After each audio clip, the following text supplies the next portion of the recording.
Pyramid Job. Okay, so, I personally enjoyed the Pyramid Job because, I don't know if you remember, the fucking whole point of me, like, Tony wanted all of us to join Amway, and this show was not fucking around about, like, let's really make fun of MLMs in general. This one specifically made fun of the MLM that does, like, baby clothes or something. There's one that does, like, little girl dresses that, like, a friend of mine is always trying to get me to participate in because you have a good personality. No desire. No desire whatsoever. Not even desiring to be, like, a consumer because everything's so overpriced. So, MLM job. The Pyramid Job.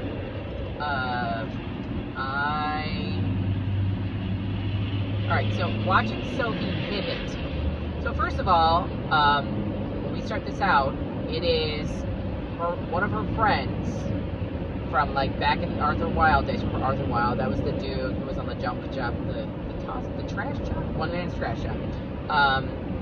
The dude that was on the one man's trash job, he called up this guy. This guy's daughter is being, she's on an MLM. It pissed me off in the beginning because this chick is pregnant and we are, like, totally having, like, bleeding her for every dollar she has. Because, like, with fucking Amway, like, I know I spent a lot of money, of my own money, and I made no money on that thing. It was like a loss. Like, everybody does it at a loss. There's actually a point in the episode where Parker does, like, she makes, like, a whole speech where she's like, you're not an idiot. Like, 90% of these fail. So you just forgot to do the math or something.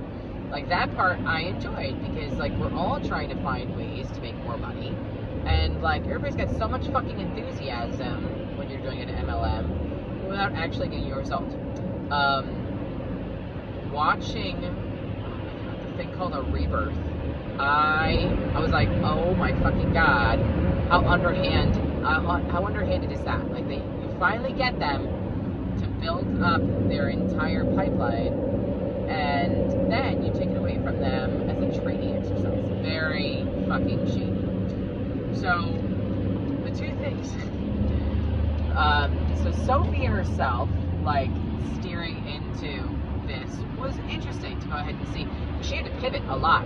And, like, this woman that she went up against is probably, I feel like, one of her most formidable, oh my god, words, formidable opponents, because her level of grifting is brilliant. So, like, the fact that Sophie, like, had to tell some truths was interesting, and watching how Sophie leans into them is it's just, I like when we get moments of honesty from Sophie, and the fact that this lady kept digging and digging and digging, I like that too. So there was that. The two stars of this were Harry, who is, like, the macho dude, having definitely, like, the bromance or whatever, was, like, that part I found amusing because it's totally, like, he's steered so far into it. And then second, Parker's love for, like, the fake belly, because, like, people do treat you very differently when you're pregnant than they do when you're not pregnant, and you definitely, like, it takes some getting used to either way.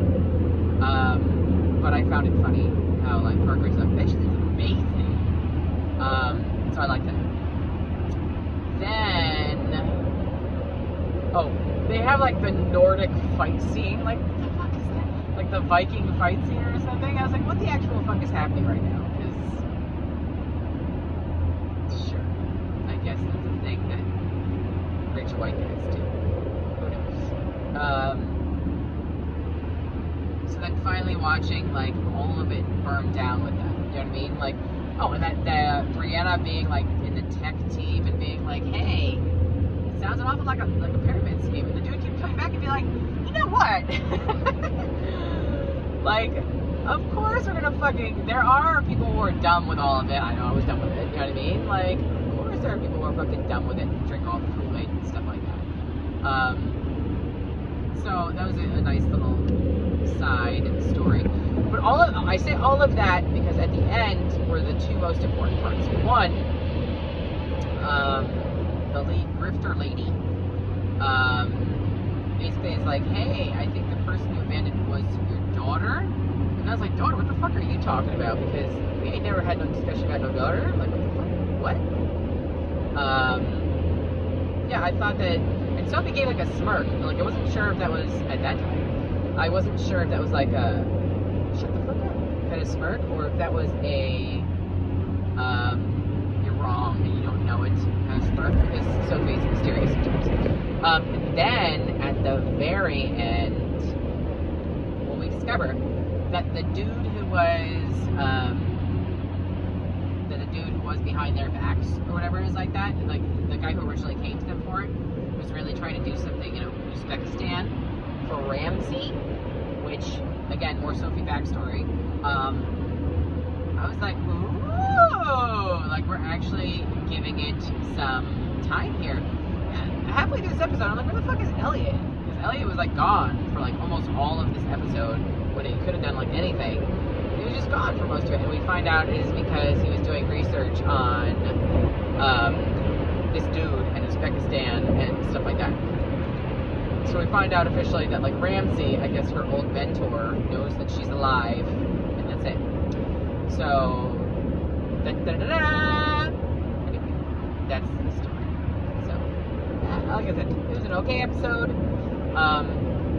It more gave Sophie backstory. Like, that was the whole point of the episode.